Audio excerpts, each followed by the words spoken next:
In this video, I'm going to share with you a pro tip for living with a depressed person when it comes to checking in with them.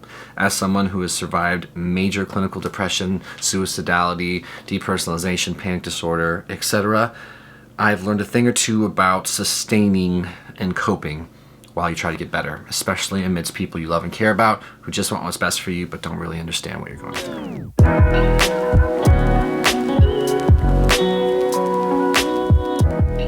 What's going on, guys? My name is Noah. Welcome to the video. We're gonna get right to it. Something that happens every single day for people that struggle with depression is this. They get asked, how are you? And when you're dealing with a chronic issue, a long-standing issue, such as clinical depression, anxiety disorder, panic disorder, bipolar, OCD, whatever, being asked every single day, hey, how are you? Can be heartbreaking, it can be painful, it can be triggering, it can be this ever-present reminder that you're still not well. And so if you are living with someone who is depressed, what I want you to do, rather than ask your person, your friend, your mom, your husband, your wife, your sibling, rather than ask this person who you live with how they're doing, which is most likely not well, and even if it is a little better than normal, they probably don't trust it enough to be honest about it because it might leave them. I want you to ask them to tell you about their day.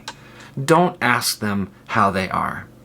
Don't say, how's your mood? One thing is for sure, if you're going through a mood disorder, it can take weeks, months, and sometimes sadly, years.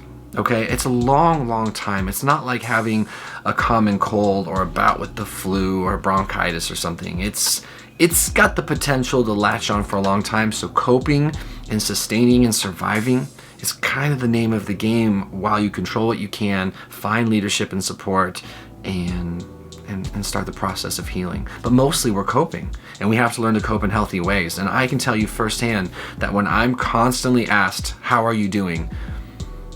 It's exhausting to repeat the same things. I end up lying. I think it can promote and provoke dishonesty because I feel just as shitty as I did yesterday. Same as I did the week before.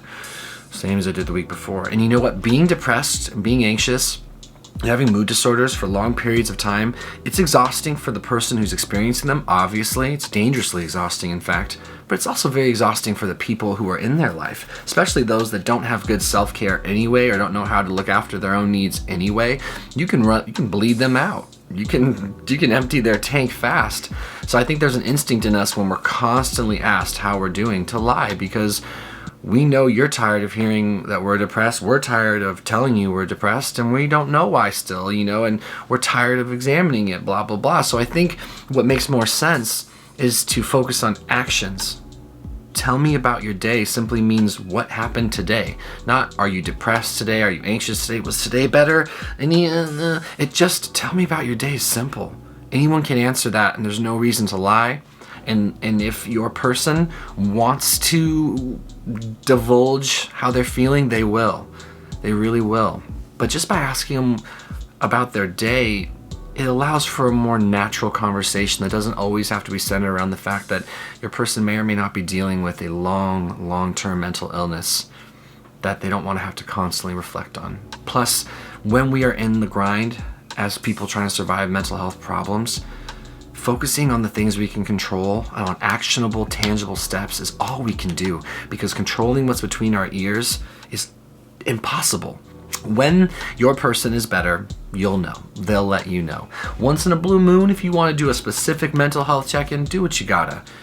But I think it would behoove you to let that go as far as like a daily practice. That is my sincere advice to you. That is what I want my team to do for me when I'm in that space. And I think it creates a more even playing field of, I'm not just the sick person constantly being checked in on.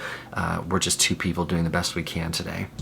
So thank you for watching. My name is Noah. I hope that was of some use to you. I meant it in a sweet, sincere way, not like a condescending way, because I know people mean well. I know when you ask your person, how are you today? Are things getting any better?